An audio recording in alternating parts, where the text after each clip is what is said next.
Fatar da kai halaka kwabo. Allah bai. Wannan kuma wane ne? DJ Ma'ilu.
Ba mu da lokaci na yin taɗi dare da safe hantsi da rana.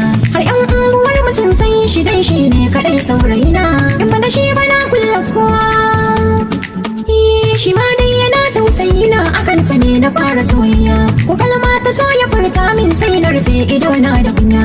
Ko shagwaba na yi masa sai ya girgiza kai ya kama dariya. Da murmushin sa na ɗaya kewa. Ko yaya ya yi min laifi haƙuri za ya banda rarrashi. Ya kasa zaune ko tsaye har sai ya gana daina fishi. Yana faɗan bugun zuciyarsa na daɗuwa da na bar gurin shi. Kamar ransa za ya fita. Da ya faɗan hakan sai na ce da shi na barbashe sahibina. Amma ya bar batun mutuwa yana tayar min da hankalina. Sai fa ya ce dukan masu rai mamata ne watan wata rana. Dole na bar shi koko ya barni. Cikin daren wata lahadi mun ɗau lokaci muna hira. Mun tattauna batutuwa daban-daban ka tsara. Misali na irin shigar da zamiyo idan za a ɗaura. Ranar Alhamis za ya turo. Ranar domin farin ciki har asalati na kasa bacci. Na tashi har na yau alwala na sallah da samun aminci. Na godiya wurin rabbana. DJ Ma'ilu.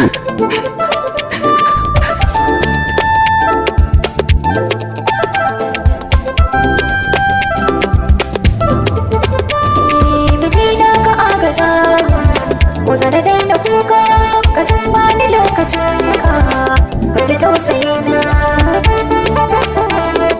Kusa da daina kuka, ka tunani marainiya ce, kuna ka zan magata, soyayyar ka kuma ka sani. A zuciyata, aure na muka yi bajinta, lamurana kana fahimta. Yasa za ka ƙaurace min, baka da lokaci na, aiki na ka yafe. Muhimmanci a kai na, baka sauke biyar ka haƙi. To ai dole na yi raki. Ba shi lafiya ta ɗanmu, yana jin jiki. Baka da DJ Ma'ilu. Ma'ilu.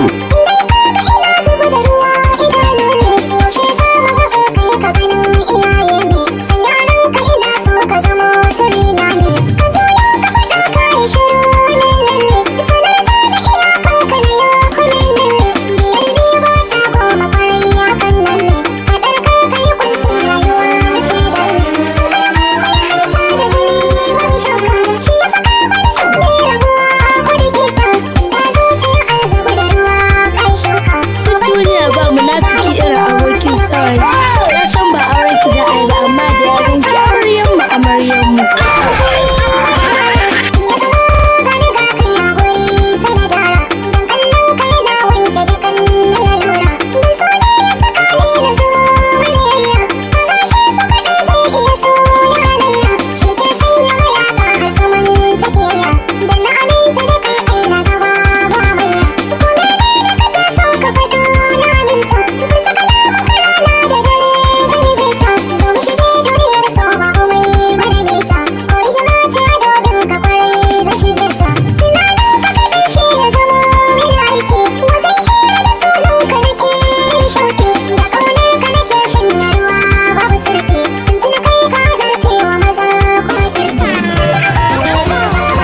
halaka kwabo. Allah bai. Wannan kuma wane ne?